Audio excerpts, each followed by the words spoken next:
character is called Naoki Yasutani, but she goes by NAO, which is actually pronounced now. And she's a 16-year-old girl who used to live in Sunnydale, California, but her dad lost his job and they had to move back to Japan, or they had to move to Japan. I don't know that Nao had ever really been there. When she gets there and has to go to school, they have to live in a really poor neighborhood, and she is bullied extremely at school. She hangs out at something called Akiba Electric City Cafe, and I think all of the waitresses, they're older, and I think that they are prostitutes.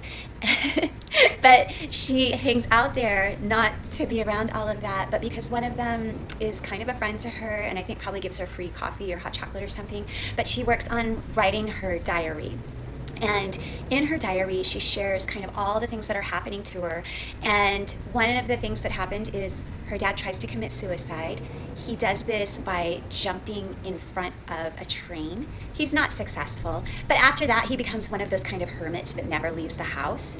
Then her parents try to kind of get rid of her for a little while, and she has to go live with her grandmother, actually her great-grandmother, who is a nun. And so she has to go to this monastery way, way, way up in the mountains in Japan, and she gets there. Of course, she doesn't want to go. And when she gets there, this monastery only has two nuns, her grandmother and one other nun. They're the only two people there through the whole monastery. It's so interesting because while she's there, she talks about they give each other baths, and throughout the whole story, even before she went there in Japan, let's see if my Katie wants to get in there, even before she went to the monastery in Japan, the family would take public baths, and you would go to a bathhouse, and lots of people would be taking a bath together. And this is, I guess, just a very common thing that I don't think happens here too often, or I'm not aware of it. So this is her tail. She's right there in my lap.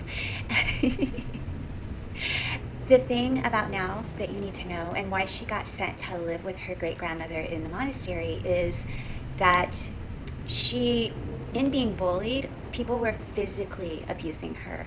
And as she's writing her diary, she also is talking about wanting to possibly end it. And the way that she writes it, she never says she wants to commit suicide, but it kind of sounds like that's the direction that she's going.